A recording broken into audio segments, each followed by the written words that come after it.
Good afternoon. This is episode 7 in our series. Today's March 9th.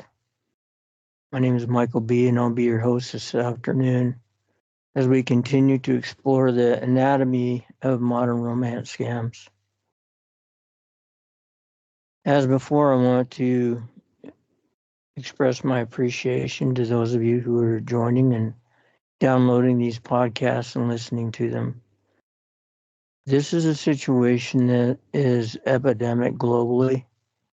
It's really not talked about because people feel secure in their knowledge of recognizing scams and especially romance scams. But they continue to flourish. And according to the FBI, they are currently epidemic and growing. And the losses are in the billions every year globally.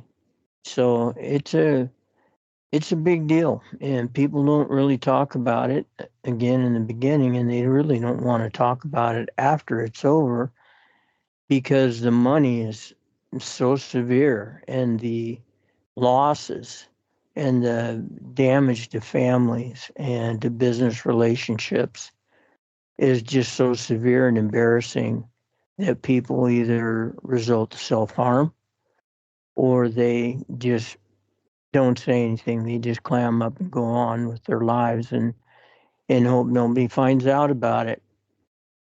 So that's why the more we talk about this, the better off we'll be as a society in trying to rein these in. I also want to reiterate that, as before, I, I want to clarify that my experience may not mirror your own, but enough of the puzzle pieces fit together.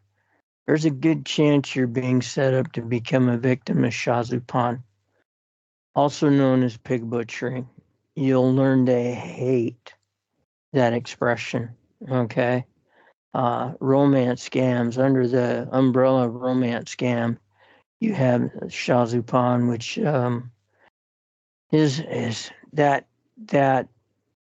Chinese expression, and no offense to our Chinese friends, but that is the expression known as pig butchering, and basically that's where the pig is singled out, fattened up, and butchered, and it is graphic, and yeah, I do apologize for that, and that can go both ways, right? It's not just women to men; it can be men to women. And in fact, when I talk to the FBI, and I have several friends in the FBI, and when I talk to them, not only do they say, yeah, this is epidemic, but single women who have lost their spouses are really one of the larger targets for this to happen because they've lost their husband, their true confidant and their true companion, and usually they have some money behind them and they are lonesome and start these conversations with whoever and get themselves into trouble. And that happens to men as well. Uh, I can attest to that on a firsthand basis. So, what the other thing that I would like to say is that these are not well understood, right? Not understood by yourself or your family and friends, because you will look at this once you're out of it, and your family will look at it, and there's not an understanding of how this could happen to you, how this could happen to your family. I know with my own personal experience, I've been told by my family members, by business associates, and by those I'm very close to that, hey, Michael, you were the last one that I thought this would happen to. And quite honestly, I thought that I was as well. And it's not a smugness. It's a it's just and it's not even self-assurance, right? It's just that you don't talk about it because you've deleted hundreds of messages like this. It's just this one gets through for some reason.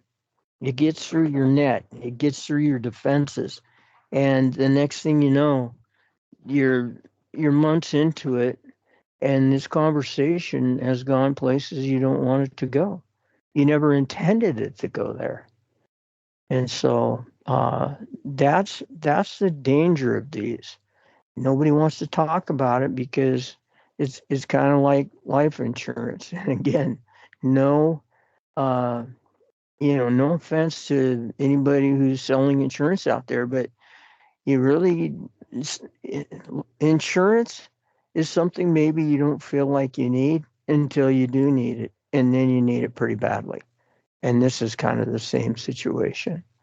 So anyway, I want to keep going down through this, and now our exploration has taken us into episode 7, and there'll be others as we continue to dissect this. Okay, but you will start to notice something important, and it's really that we haven't talked about money yet, and there's a reason for that, and that's why there's 6 preview podcasts about this situation and how it's being set up. Okay. Um, there may have been some mention of money along the way, but nothing really directly, and that's purposeful. Okay. By this stage, the person is now firmly entrenched in your life. This is not accidental. You may not have been looking for anything. This relationship feels very real, very strong, and it's something that I refer to as the cuckoo syndrome. And you're going to go, what's that? It's really like the cuckoo bird comes in, lays its egg in another bird's nest, and this person slowly inserts themselves into your life. And before you realize it, they push your spouse, your friends, and sometimes even your trusted business associates out of the nest, and now they're squawking for food, and they're looking for you to be that sole provider. Okay, and that's really what they're doing. They come in, they ingratiate themselves into the fabric of your life, and they push everybody out. And you do not. Chances are that's not where you wanted this to go at all. Okay, but this is what happens. And it's important. And it's important that they build that, because at some point in time, they will talk about your finances. And again, not directly, not aggressively. And it usually comes up casually at a moment where it just feels natural in the conversation. They may ask you about your work, your business, whether you own your own home, if you invest, and they'll frame it in a way that sounds harmless, right? And if you question it, if it's early on enough and you question it, um, they'll come back at you with, oh, you know what? I just want to make sure that you're financially stable, because I don't want someone asking me for money. And see, they'll turn that around. They'll make it sound reasonable, but it's psychological manipulation. It's a lie. Okay. They're really trying to find out, what do you have? And since these relationships take a long time to develop, they are really asking, do I want to spend the first 3 or 4 months with you if you don't have something that I want? And basically what they want is, they want your investments, they want your nest egg, they want everything. If you have a nickel, they'll vacuum that out of your pocket. Okay? So that's what they're after. They're after everything.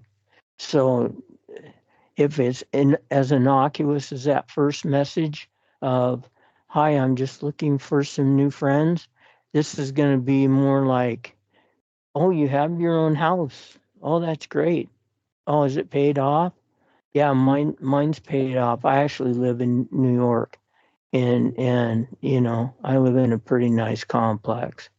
And all of a sudden they'll go into, oh, well, I've got to go. My driver's outside, or I'm going to my mother's, and we're having a real nice gala on somebody's yacht that we know, and we're going to have this charity dinner. It's got, see, they're going to lay it out like they've got money, and they're going to worm their way into figuring out if you have money. Okay, is your house paid for? Oh, that's great. Oh, you don't, well, you must have invested pretty wisely. See, it's going to be those open-ended questions, and they are going to ask about money, but in a roundabout way. All right. Okay. Because to them, they're evaluating you. Okay. This is not a relationship. This is about return on investment, and that's all it is. Are they going to spend the time with you to develop that relationship, to become your online lover from a business associate, and deepen that until money becomes kind of a joint affair, right? Hey, we want to start this charity. Well, if I do it myself, it's going to take 4 years. If we go in together, it'll take 2. And plus the fact it'll be easier to have a platform and to afford that and to take care of these children that we want, right? You see how that is, how that's taking shape. Well, if I do it on my own, it might take 5 years, or I really wanted to retire in 2 years, but this thing is just going to be so expensive. The property, the land, the buildings that we're going to have to put up, all of the dream building that you're talking about for this charity. That forget the Lamborghini and the yacht that you may have talked about a little bit in some dream building. Like, well, what would you do if you had all the money that you needed, and money was no longer an object? You're going to get into those conversations, right? Well, yeah, if I had the money, I'd probably get, a McLaren. You'd throw that out there. Oh yeah. Well, what color would it be? Well, maybe white. Why wouldn't you get a red one? Look at this. And there'd be a picture of a red McLaren that shows up on your phone. And then you start talking about things like that. Well, because we could have enough money to where we could have all this, have the charity, support the charity, build homes for everybody that we love and care about. See how the dream is coming around. And you told me that that this was something that you wanted to do later on in life. You just didn't have the resources, right? But there's going to come a time where the conversations are going to turn to money and investing, and I might be able to show you a way to uh, make money faster than what you're used to. Okay, and because you have this relationship is almost like you and your spouse talking, right? So it's going to be, well, could you show me how to do that? Of course I can, because I love you, because you're a good man, because you're a good person, because I want to help you. Okay. 2 years ago, I didn't have anything or anybody. My child was being taken from me. I was so depressed I could not get out of bed. I didn't have anything. And my mother stepped in to help me. Oh, well, what's your mom do? Well, she has a consortium of investors, and I didn't want to ask her, but I hit rock bottom, And so I reached out to her and she helped me, and she's showing me how to do that. And guess what? I can show you because I love you and I care for you, and we can build this so much faster together, right? And so you can see how they just worm there, and such a good expression, and really a good word for this situation that you're finding yourself in, because they're going to worm their way into your life.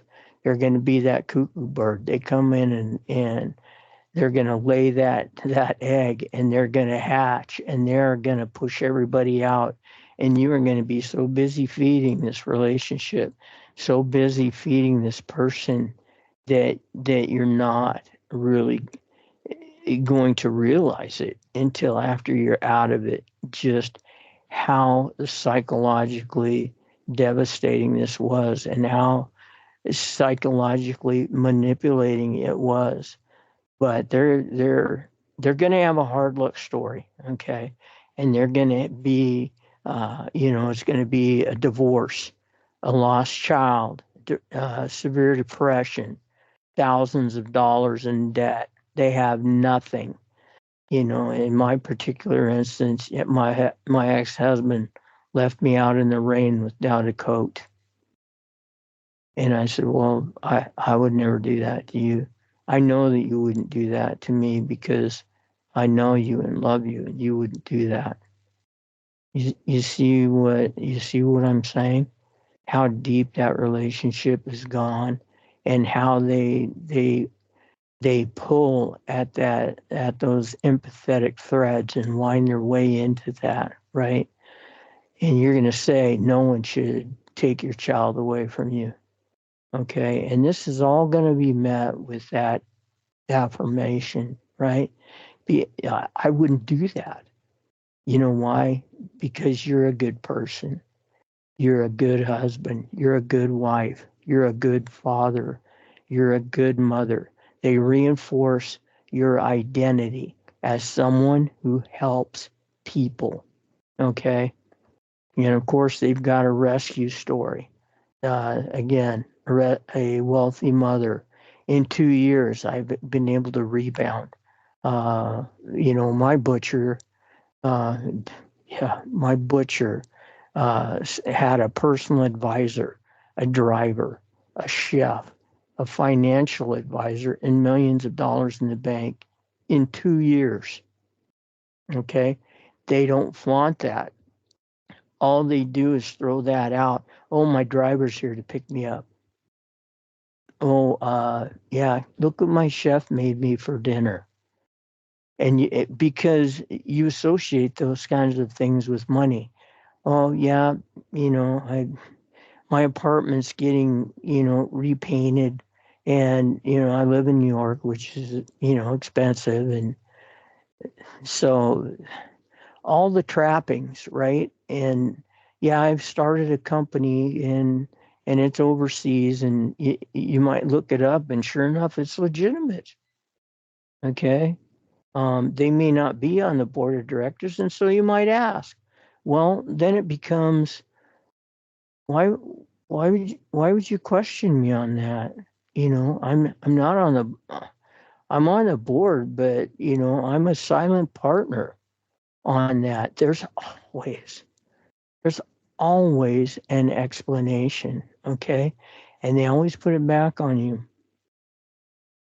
And it's going to sound, seriously, like your significant other. Why are you questioning me?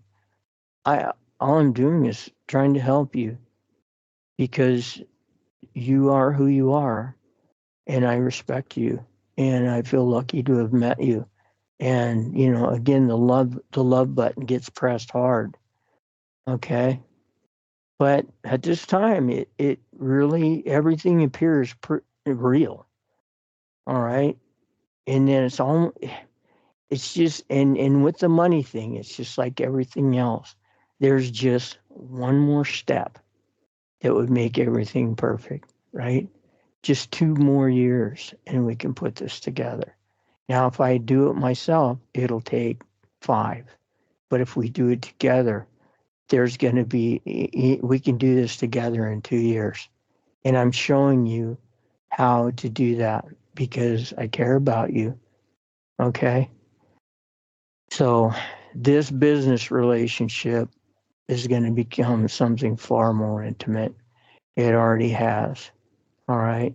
And there's going to be shared virtual intimacy now with investing and money being laid on the table.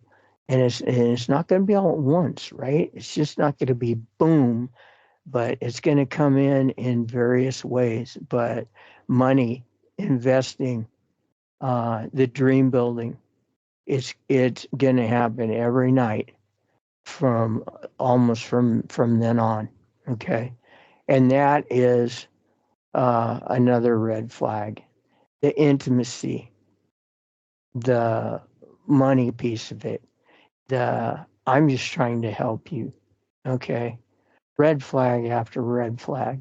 Mom who's very successful, but you can't find her on the internet and she's very quiet because she's way up in Wall Street. And if she was on the internet, everybody would know who she was, and there would be all kinds of issues, kidnappings and all that. And you know what? You just believe it. You believe it because there is a trust level that is with this person that is the same kind of trust that you have with your significant other, with your family members, with your business associate. It is that deep, okay? But there's one other red flag that I want to point out. As this relationship deepens and you talk about finances and you talk about dreams and you talk about getting together, right? Well, why don't we meet? Why don't we just, we've gone on for several months. I've never even hugged you, never kissed you, never, never really. Why don't we talk about these plans in depth in person? I would love to do that, Michael. Why don't we do that? Could you meet me in Denver? Well, yeah, I probably could. But here's a huge red flag for you. Okay? There's always going to be a reason why they can't. And I don't care if it's right up to the second I miss my flight or, I got sick and I couldn't do it. There is going to be a reason why they can't. All right.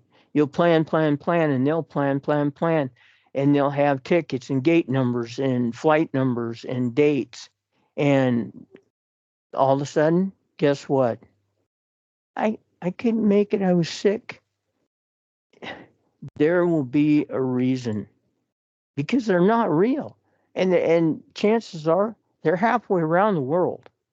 They're not in New York. They're not even in Denver.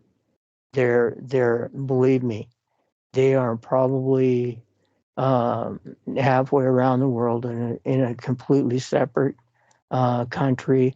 Some of these people are victims of human trafficking and being made to do this against their will. That's not for me.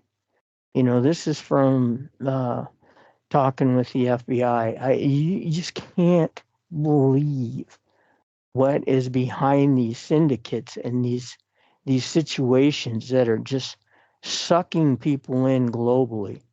All right. It's just, if you read the forward in my book,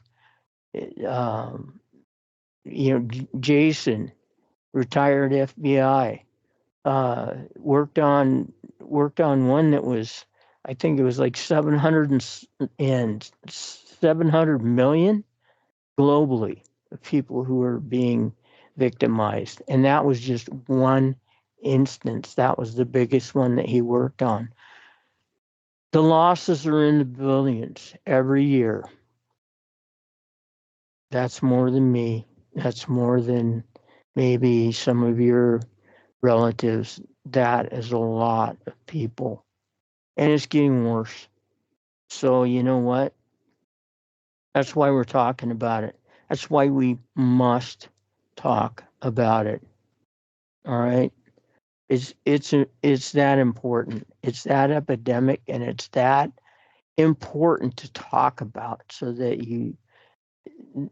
the victims become less and less. I'm telling you right now that if you get caught in one of these and this runs to the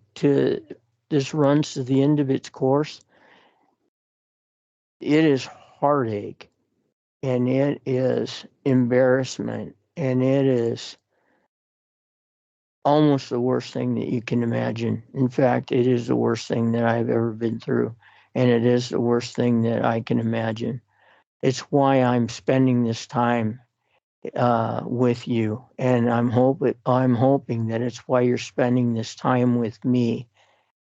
Please delete, block, and walk away. The solution is so simple. And if you do that, you'll save yourself years of heartache and regret. I can attest to that personally, unfortunately. Please do that for your own safety, and please do that for the people you love. We'll get deeper into the money because there's there's a lot more to it. But I wanted to run these red flags out there by you. And again, it may not be exactly identical for you, but this is how it rolls. So I'm hoping that you'll pay attention. And again, if you're involved in one of these, please get out. Get out now for your own safety and for your own peace. Because you know what? When you lose your personal sense of peace, I can't tell you how devastating that is. Peace is very expensive. And when you lose it and you can't find it, it's extremely debilitating. Look, thank you for spending the time. I know time is precious. There's so many ways that we can spend it these days.